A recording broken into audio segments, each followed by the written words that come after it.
Oh, hello. Sorry I didn't see you there. Welcome back to the channel. It's CJ here. And today I wanted to talk about one of the great services that Shane Parrish has brought us as investors. The best book on investing, in my opinion, is not really a financial book at all. It was this one right here, which is called Poor Charlie's Almanack. Now, Shane Parrish runs the Knowledge Project podcast and the Farnham Street blog. Shane has done a lot of work analyzing and collating a bunch of different mental models. Now, Charlie Munger is famous for the phrase for having a lattice work of mental models that he can use to analyze and see the world as it really is, not just as it appears to him. Warren Buffett has said that Charlie Munger has the quickest 30-second mind in business, and that's in large part due to his lattice work of mental models. Now, where Shane comes in is he has been able to reproduce on his website the most important contents from this book, Poor Charlie's Almanack.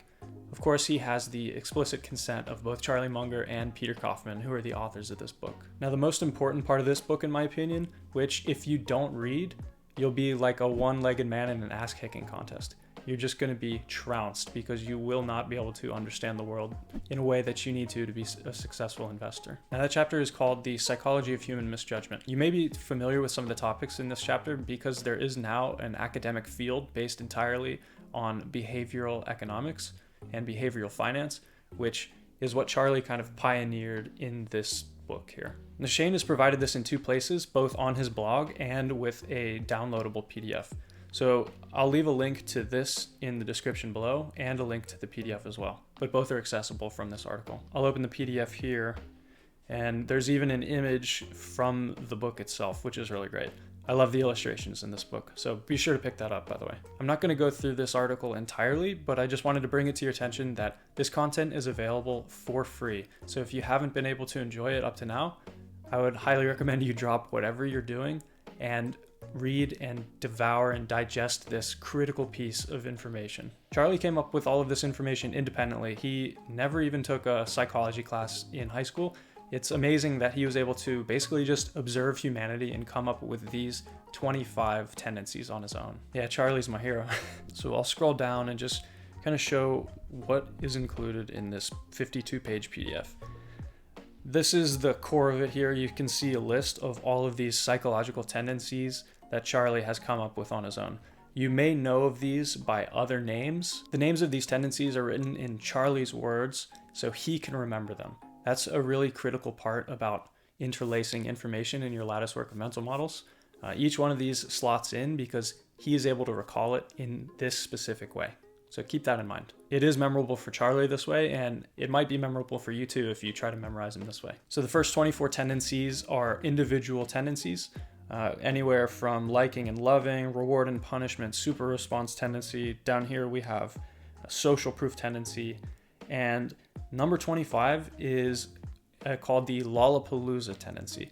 That is basically when multiple of these tendencies collide and create what he calls a Lollapalooza effect. This is the perfect illustration of Lollapalooza, and anytime I hear that word, that's the image that I think of. Now, the reason these psychological tendencies are so important is because markets are driven by human emotion, particularly fear and greed. And it doesn't apply to just trying to read the direction of the market as a whole.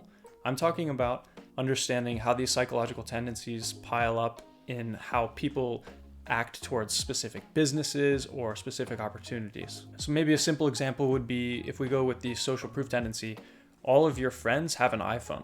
So how are you going to feel if you do not have the iPhone?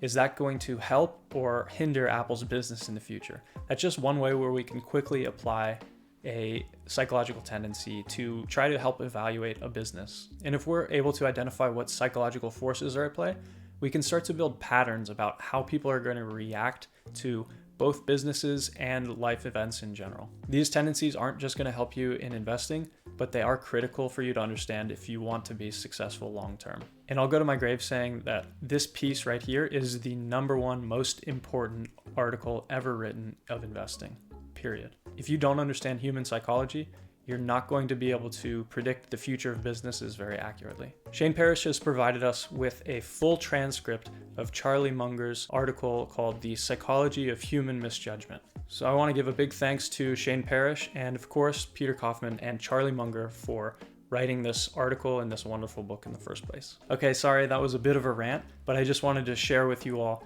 that this information is freely available. Now, please do read the entire book of Poor Charlie's Almanack, but it is kind of expensive. So if you are able to learn one thing from this book, it is the Psychology of Human Misjudgment, and it's available for free. So please go read it again. There's a link in the video description below.